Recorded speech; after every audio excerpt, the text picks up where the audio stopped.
Is Salam Media coming to you live from South Africa. The time is just gone 9:37 a.m. and it's time now to go across to join. We've got a Kashmiri lawyer, Mirza Saaib Beg. He's now in the United Kingdom and being the very first Kashmiri to receive the prestigious Kofi Annan Scholarship at Mansfield College and the Oxford Weidenfeld Hoffman Scholarship. And this obviously is quite an achievement. Alhamdulillah, a wonderful, wonderful achievement to receive this prestigious scholarship. And we have him online with us. And just to remind our listeners that this interview is going out live on our Facebook page. So you can view this interview. Mirza Saaib, Assalamu alaikum wa rahmatullahi wa barakatuh and welcome. Wa alaikum assalam. Thank you for having me. Yes, wonderful having you with us, and we must say upfront, we'd like to congratulate you on this wonderful achievement. And obviously, it's a prestigious scholarship, and you being the first Kashmiri to get the scholarship. Why do you think it has taken so long for a Kashmiri to get there? So I was just responding to something similar yesterday as well to a journalist in India, and I told them that Kashmiris have excelled in every field till now. We have produced some of the most prominent leaders, some of the most prominent scholars of this region, some of the most important poets, philosophers. They're all Kashmiri. Allama Iqbal. So in every respect, Kashmiris have excelled till now. And even in terms of scholarships in contemporary times, there are Kashmiris who have received scholarships of the Rhodes Scholarship, they have received Chevening scholarships. So there are many who have excellence and who have the caliber to perform. But one of the problems that I feel is that there is less exposure in Kashmir, and people often don't know, excellent students often don't know where to apply, how to apply, and what the procedure usually is. So there's only a lack of that connection, but otherwise there's no dearth of excellence in Kashmir. And there are students who are even more capable than I am, or many of us who have received such scholarships, who only need a little bit of guidance, and they can excel as well. Yes. Now, obviously, this is encouraging to note, and I'm sure that looking at yourself, looking at your family background as well, from an educational perspective as well, obviously, looking at Kashmir in general, looking at the people of Kashmir, and it's not only about yourself, but we know the challenges that the people of Kashmir face, particularly those under occupation by the Indian government. And this creates somewhat of a problem when it comes to the socio-economic conditions of people. But despite all these challenges, despite all these problems, you still are able to make progress from an educational and an intellectual perspective. Well, see, one important thing to address over here is that the human development indicators in Kashmir are far higher than most places in India or even in Pakistan. And this is because the level of inequality, even though there is poverty in Kashmir, but the level of inequality is not as drastic as it is in most places within the subcontinent. So people do have better human development indicators in terms of life expectancy, even daily wages, and even in some cases education as well. So you see the results, and Kashmiri students are battling tremendous circumstances, because quite often you have situations where schools are shut for months together, where sometimes our students are promoted various years without even having taken the exams, without even having completed the necessary portions of classes throughout the year. So these are exceptional circumstances, and even at home, if the internet is shut down, they do not have access to online education also. So we are battling tremendous circumstances, and it is only the strength of our community that keeps us going. Because even in cases where when the internet was shut down, students were being taught by their locality. In their locality, any teachers who were available, they were teaching the students. So it's quite difficult to deal in such circumstances, to study, to have a stable education in such circumstances. But students in Kashmir are emerging despite all of that. So we are succeeding despite these odds. And it is in itself an indicator, an acknowledgement of the excellence of Kashmiris. Well, it's a case of making the best out of a bad or an adverse situation. And, this obviously features very, very strongly from what you have just described.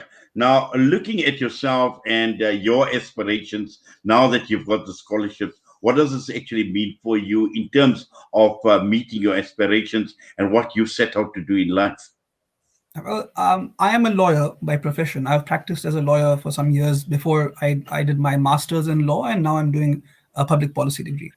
I feel that both are connected. Legislation and policy making are extremely important to address some of the challenges that we face in Kashmir and around the world.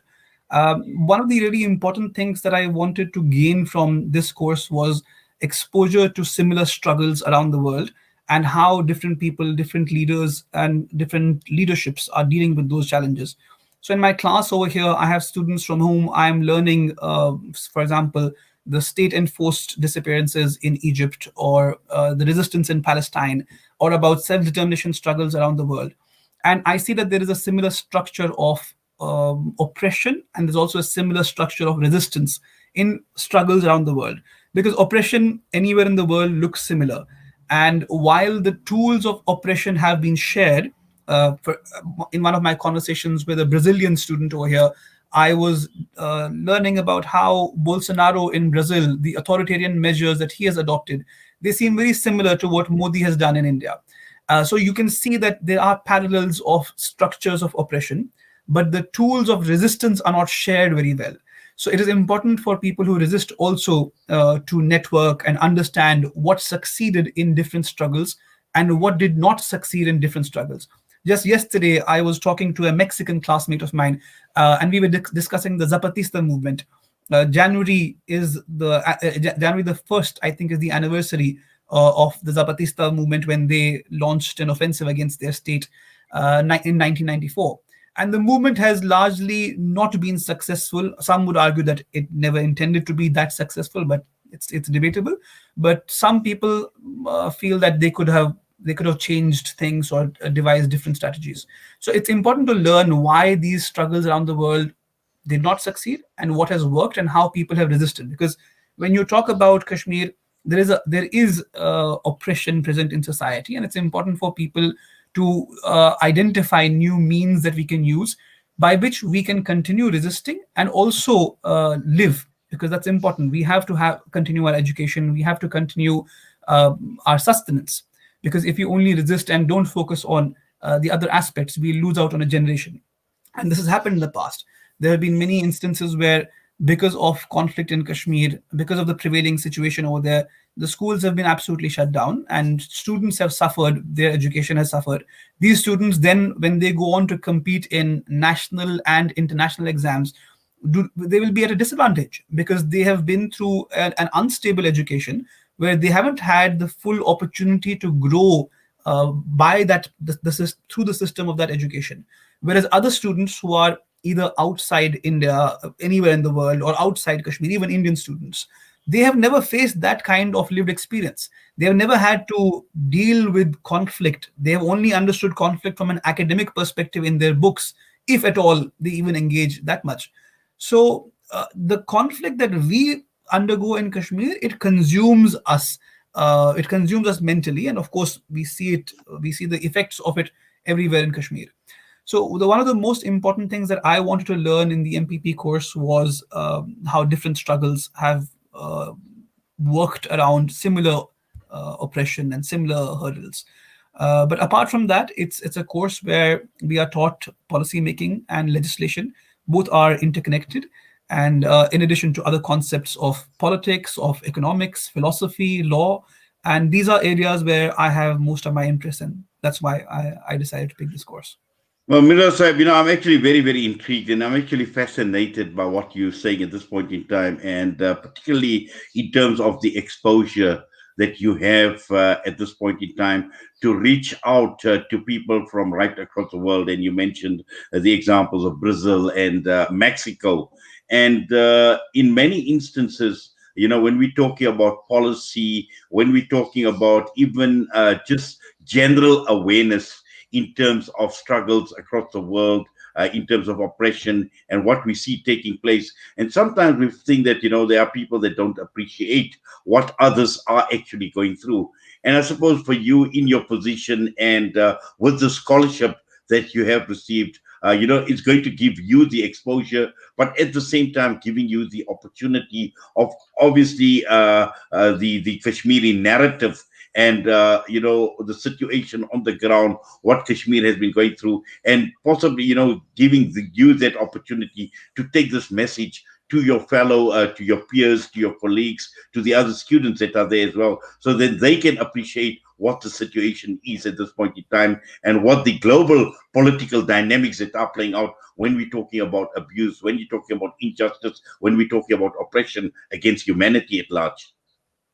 Yes, of course. You see, wherever Kashmiri students go, we are ambassadors of our community, and we make it a point to interact with students, to educate people around us, wherever we are, whether we are studying in India or outside. Even before this, when I was doing my master's in law, I would keep having sessions with different universities all over the UK, in Oxford University, Cambridge, SOAS. And it's important for us to use whatever spaces we get to tell our story, because we have very few avenues, very few platforms where the Kashmir story is told from a Kashmiri perspective. The platforms that we are working against have a very wide ranged audience, and they have tremendous resources, so they can control the narrative on Kashmir through a particular lens. They can decide to call Kashmiris misguided or brainwashed, or whatever terms they want to use against us. And it's important for us to reclaim our humanity and say that we have a will, we have a mind of our own, and we know what's best for us. And that is essentially the right that we are fighting for, to decide what is best for the Kashmiris. And that right has to be given to Kashmiri people. And in order to create more awareness about that, the only way we have right now at our individual level is by talking to people around us. And scholarships like this, when we get this recognition, it definitely gives us access to a wider audience. It gives us access to a global community. My first meeting after getting the scholarship was with the late Mr. Kofi Annan's wife, and she had come to congratulate us and just talk to the scholars who had been selected. And I spoke to her about Kashmir and Mr. Kofi Annan's involvement on Kashmir, and it does create more awareness for us, and it does also give us an access to networks of people who would show us and guide us along the way. What Kashmiris need most of all is mentorship.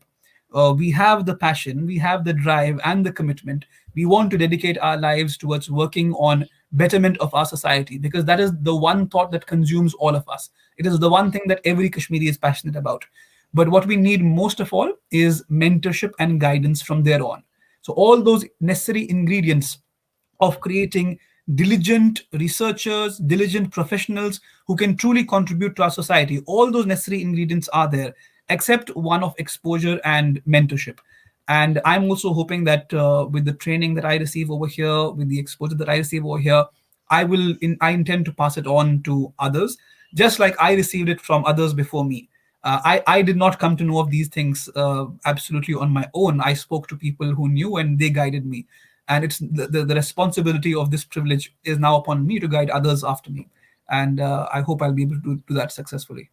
Well, inshallah, I'm certain that you will do extremely well and you will live up to the challenge. But once again, we want to congratulate you on the scholarship. And we thank you. We say Jazakallah to you for coming on, for talking with us here at Salam Media. And we're certainly looking forward to future engagements with you, inshallah. Assalamu alaikum wa rahmatullahi wa barakatuh. Mirza Saaib Beg, Kashmiri lawyer based in the UK, with us this morning. We're going to go for a break. We come back. We look at COVID-19. We look at vaccination, and we look at vaccination in the occupied territories of Palestine.